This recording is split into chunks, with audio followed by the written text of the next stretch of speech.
Hey, it's Chris, Liege Games. It was the best of times. It was the worst of times. It was the age of wisdom. It was the age of foolishness. It was the epoch of belief. It was the epoch of incredulity. It was the season of lightness. It was the season of darkness. Why am I starting this video off with the Tale of Two Cities beginning?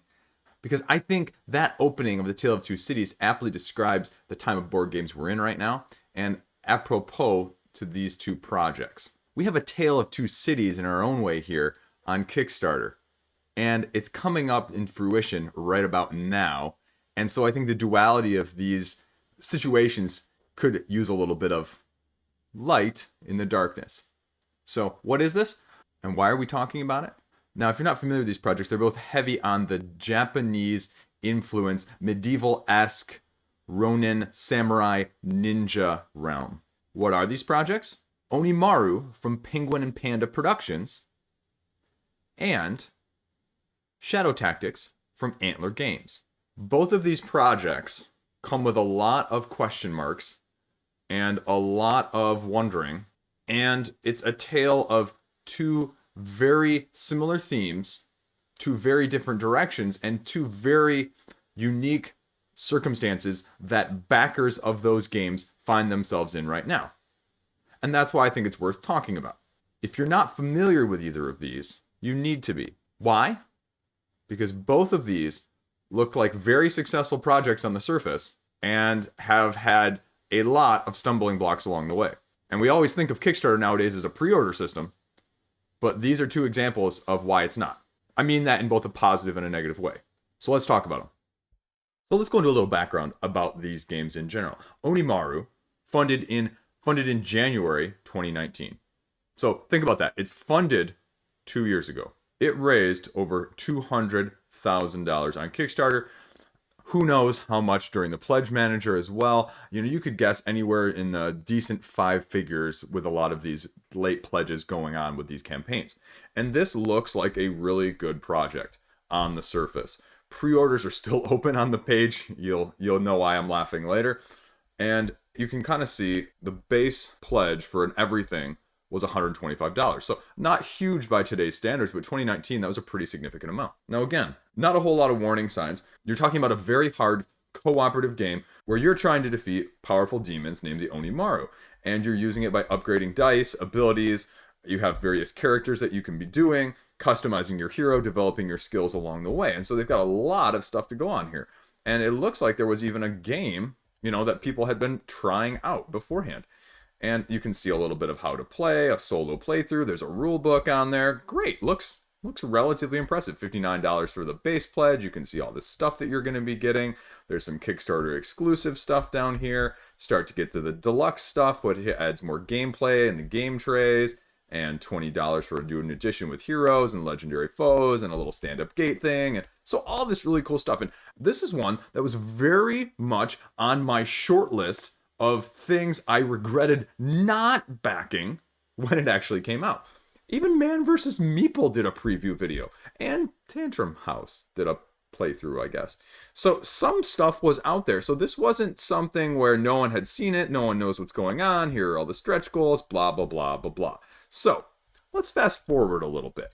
Now, it's February 2021. We are 2 years following the funding. I don't know if you can see this right here, but let's pull it up right here.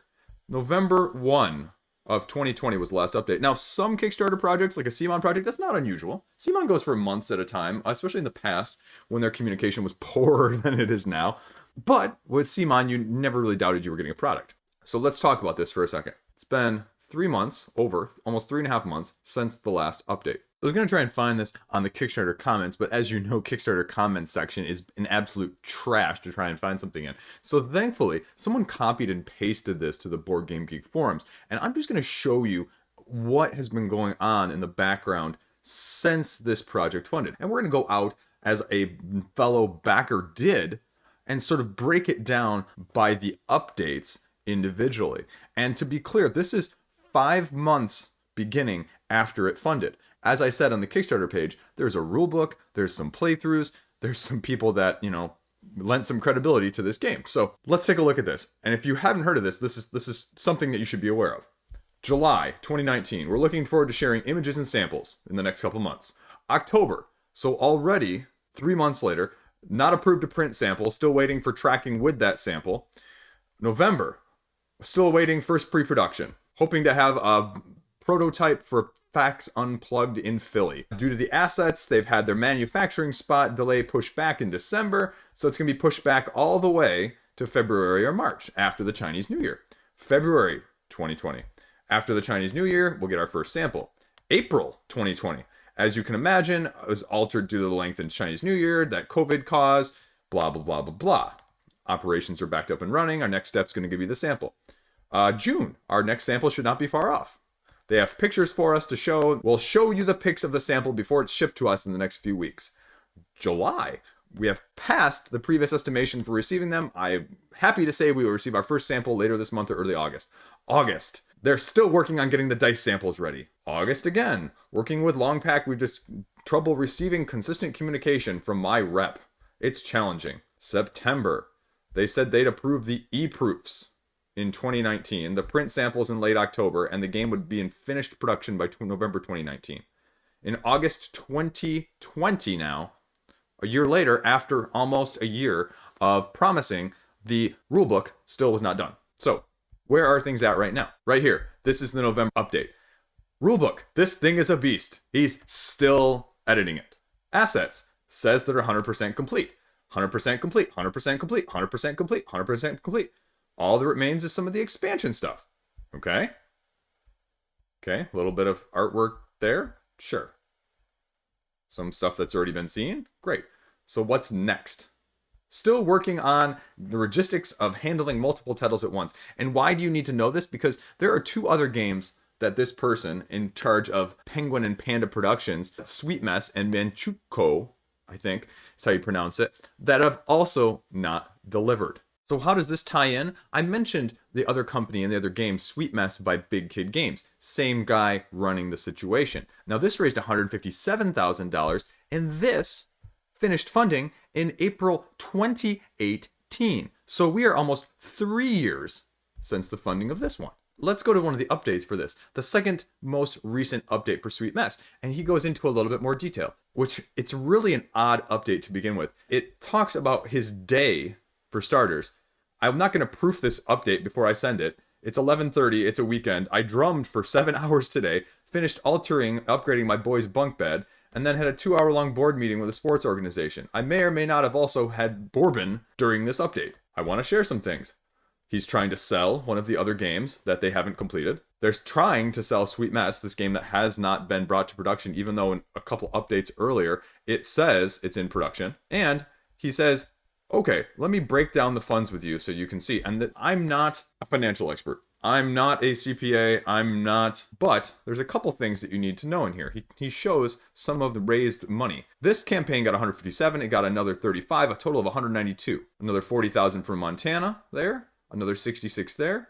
Who knows how much extra in the crowd ox for Onimaru. So you're talking well over $400,000. So why does this matter? This matters because as you scroll down here and you get to the bottom of this Montana Heritage Edition, you see that there's a convention circuit for 2, maybe 3-ish years of convention circuit, spending $40,000 for these conventions. Also, he pays himself a salary of $100,000 for that 1 year. So you have to think that 2019 to 2020 probably wasn't terribly different. So why is this overlap with Onimaru? Is that finally, he says again, production's still kind of going to resume in 1 month's time after the Chinese New Year's. And by the way, I have sort of completed, or I'm in the process of completing a deal that somebody else is actually going to fulfill Sweet Mess for you. It's not going to be as big, it's not going to be as good in terms of deluxification and components as it was previously, but they're going to be taken over by an unnamed co-publisher, as well as the communications and the updates going forward as they are introduced in the next month update. Where does this tie in again? Because it's the first of the other game that they haven't. They are working with Longpack to now receive their first long-awaited sample of the game. He also says an update regarding this info is going to come to the campaign page of Onimaru this weekend. So that takes us back to this. It's now Sunday night. There's no update. Maybe it's going to be super late tonight. Who knows? But is this actually going to get fulfilled at all? Who are these unnamed publishers? This is hundreds of thousands of dollars that have not led to any games. And the most concerning thing of this is there wasn't a whole lot of warning sign prior to this funding about this being sort of the situation. So it can happen, and that's scary. Now, let's go to the other game I was talking about. Let's go to Shadow Tactics, the board game. Now, this one, I'm less concerned about this one being filled, but it's very, very odd in terms of what's going on. I've never seen this happen in a Kickstarter before, and I think it needs to be talked about.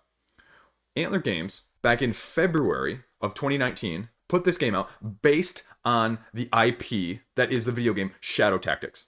Very successful, very well thought of video game. This is much more of a hidden movement game as opposed to the cooperative, hard dice rolling game. More like a V Commandos in medieval Japan, if you will. Price pledges, 59 euros, 75 euros.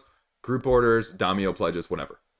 Raised 85,000 euros. Very small amount considering the IP and how well known it was. Got off to a very slow start. There was a lot of concern about how this was actually going to play and what it was actually bringing, because I don't think they were as forward with some of the information in the first place. I can't speak to all of that. I didn't follow the campaign that closely. But why am I talking about it on the flip side of Onimaru? It's because they're doing a late pledge campaign on the 16th. What is a late pledge campaign? Honestly, I have no idea. But they are over 2 years since the initial funding of this game. They just finished the rule book less than 4 months ago or so for a game that theoretically should have been done well in advance, that they said they were going to deliver well before the rule book was done. So what the heck is going on? I'm not accusing anyone. I'm not looking for ill will here, but it's just a big head scratcher because they also are very clear. They talk about being engineers and very detail oriented and wanting to make sure things are perfect. And I understand that. If your rulebook isn't done until a year and a half after your campaign finishes, what are you doing? The other thing, they talk about, okay, we added a whole bunch of stuff. Basically, they added 2 other modes. I think there was 1 mode initially, and now there's a solo competitive and cooperative mode. So basically they redid the whole thing. I think that's part of the delay. But now you've got this preview page. Solo, co-op, Ronin expansion. Secret action programming for 1 to 6. Now 1 versus many, and also cooperative solo mode. So you've got a lot of stuff going on because they developed all of this stuff additionally, which is fine. I guess they surveyed people and said, we're going to acquiesce to what everyone wanted, and they added in a whole bunch of stuff. And so maybe that's the most reasonable explanation for the delay. But what I'm not seeing is why you need a whole nother campaign. There's a whole pledge level for returning backers, which is also weird as a side note. It's 14 euros or more.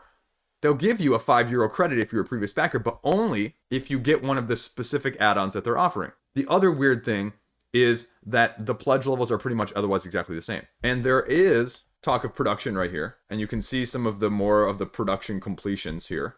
So unlike Onimaru, we actually have a little bit of physical, which is the other reason why this is just so confounding to me. And I can't, for the life of me, figure out why they're needing this campaign. And I skimmed this page as well, too. And it does not say, and this is the one thing I don't understand, is why you're not saying flat out why we need to do another campaign. Because it just kind of says, we're going to just do another campaign because we want to get more people in and more people hyped. That doesn't make any sense to me. The only thing that makes sense to me about why you would do a campaign is you need the money because you ran out because you took so long in the first place to get to this point. Which, frankly speaking, again, is a concern. However, if that is the case, 1, I wish they would just be transparent about it. 2, the concern is, okay, how much of this money is going to be actually needed versus how much of it is going to be used for the previous stuff, like you're robbing Peter to pay Paul? I don't know. So it just creates this bubble of questions that I just can't answer based on the answers that are given based on the previous campaign page as well as this one. It literally does not say why we're doing the second campaign here. It just says, this is what we're doing. They even talk about at the bottom here, really the only mention of it, it's now in its final form. We want to start production right after the campaign ends so we can deliver it as soon as possible. We're not going to add any more stretch goals. Any late ideas, game design, and component additions have already been elaborated and finalized. That's what you did for the last 2 years. So we're not adding anything else, essentially. We're really grateful to our original and returning backers for your trust in the game early stages and your continuous support. So unlike Onimaru, at least this seems to be very close to production. At the same time, it still leaves a lot of questions unanswered. I mean, they did Saltlands, they did Critters Below, which have been delivered. So I have less concern than I did in the Onimaru sense with the Sweet Mess and the Montana and the Manchukuo, which just don't even appear to be going anywhere.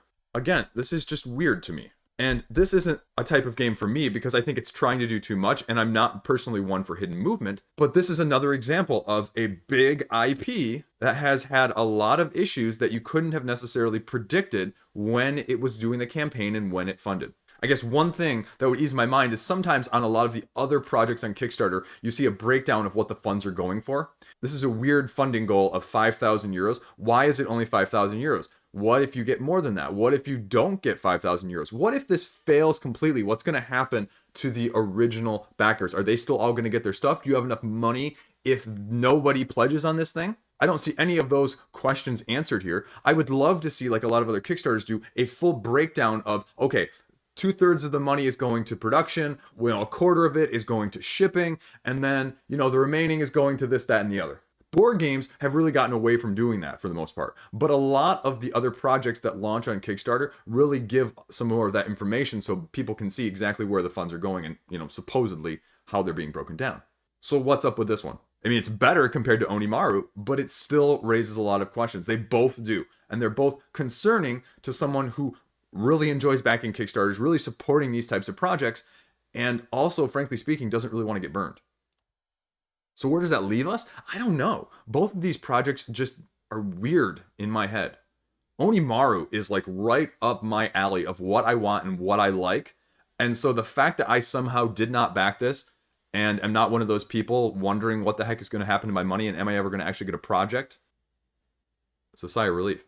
Shadow Tactics, something just feels off to me there. Even with their history of a relatively good track record. I'm just not getting enough whys. And some of those things I'm sure could be very easily answered, and maybe I'm just missing something obvious. I'm not assuming any ill will, especially on that one. But a few more issues of transparency, especially with this sort of money on crowdfunding, becomes all the more important, and that's why I think people need to know about it. Because it's easy for something like this to happen nowadays. We view it still as this glorified pre-order system when you have the Simons and the Druid City games and the Queen games and Awaken Realms, but you've got a lot of this other stuff which is much, much, much, much more prevalent. And how do you weed or sort that stuff out? That's the tough point. That's the point I think everyone needs to be aware of. Because these are not $6,000 or $10,000 projects. These are 6-digit projects. Okay, what do you think? I know these aren't the only projects out there that have been significantly delayed or left people in the lurch kind of wondering or have left a bad taste in people's mouths. But I hope that they are among the last because nobody wishes for this. Nobody wants to be on the receiving end of this.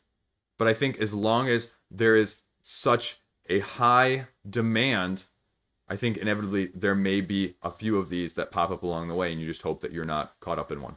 Okay, that's all I got. Thanks for watching. Check me out, subscribe me. Gonna get me a Discord soon. Have a great week. Middle of February. Stay classy out there.